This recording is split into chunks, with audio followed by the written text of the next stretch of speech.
আসসালামু আলাইকুম রহমতুল্লাহি ওবারাকাতু। সুপ্রিয় দর্শক শ্রোতা মণ্ডলী, দেখা সাক্ষাতের সময় সালাম বিনিময় করা এটা নবী সাল্লাল্লাহু আলাইহি সাল্লাম একটা গুরুত্বপূর্ণ সুন্নত। সঙ্গে সঙ্গে বেশ কিছু পরে দেখা সাক্ষাৎ হলে মুসাফা করাটাও নবী সাল্লাল্লাহু আলাইহি সাল্লামের সুন্নত। মুসাফা করার সুন্নাহ পদ্ধতি নবী যুগ, সাহাবী যুগ, তাবি যুগ, যুগ যুগ ধরে যেই আমল উন্নীত হয়ে আমাদের পর্যন্ত এসছে সেটা হলো দুই হাতে মুসাফা করা।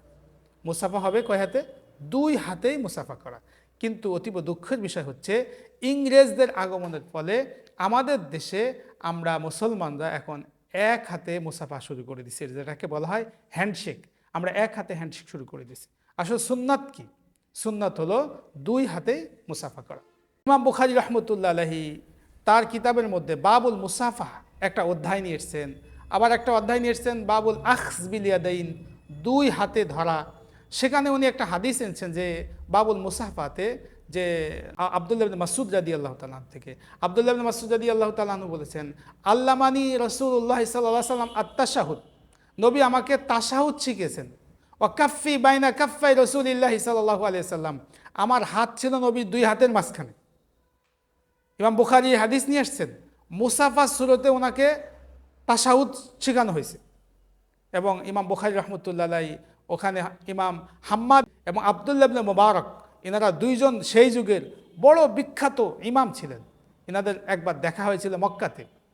মক্কাতে যখন দেখা হয়েছিল তখন আব্দুল্লাহ ইবনে মুবারক আর হাম্মাদ দুইজন মুসাফা করেছিলেন। তো ইমাম বুখারী তাদের মুসাফার ওই মাসনুন তরিকাটা বর্ণনা করতে যে বলেন, বিকিলতাই ইয়াদাইহি, বিকিলতাই ইয়াদাইহি, উভয় হাতেই এই দুই মনুষ্যী আব্দুল্লাহ ইবনে মুবারক আর হাম্মাদ ইবনে ইয়াজিদ রহমতুল্লাহ আলাইহিমা দুইজনেই মুসাফা করেছেন দুই হাতে। দুই হাতে মুসাফা করাটা যুগ পরস্পর সমস্ত হক্কানি আলেমরাই বলেছিলেন। কিন্তু এখন কিছু কিছু মানুষকে বলতে শোনা যায় যে মুসাফা এক হাতে। মুসাফা এক হাতে তার দলিল কি দেয়? যে ওই যে হাদিসগুলো আছে, আখাজা বিয়াদিহি, নবী এক হাত দিয়ে ধরলেন, আখাজা বিয়াদিহি, ইয়াদুন মানে হাত, ইয়াদুন মানে হাত মানে এক হাত, দুই হাত নয়, এই যুক্তি তারা খাড়া করে। তো ইয়াদুন মানে যদি হাতই হয় সেটা ডান হাত, এটা আপনি কিভাবে বুঝলেন? আর ইয়াদুন মানে যদি এক হাত হয়, সেই এক হাত যদি ডান হাত হয়, তাহলে আমার এই নিম্নের প্রশ্নের জবাবগুলো আপনি দিবেন। রাসূল কারীম সাল্লাল্লাহু আলাইহি ওয়াসাল্লাম বলেছেন, আল মুসলিমুনা মান সালিমাল মুসলিমুনা মিন লিসানি ওয়া ইয়াদিহি। এই যে মুসলমান, মুসলমান কাকে বলা হয়? যার হাত থেকে আরেক মুসলমান নিরাপদ থাকে। তাহলে হাত মানে কি ডান হাত? এরপরে আরেক হাদিস আছে, মান রাআ মিনকুম মুনকারান ফালইউগাইয়িরহু বিয়াদিহি। এখানে ইয়াদুন আসছে যে অন্যায় দেখলে হাত দিয়ে প্রতিবাদ করো। হাত মানে ডান হাত, হাত মানে ডান হাত।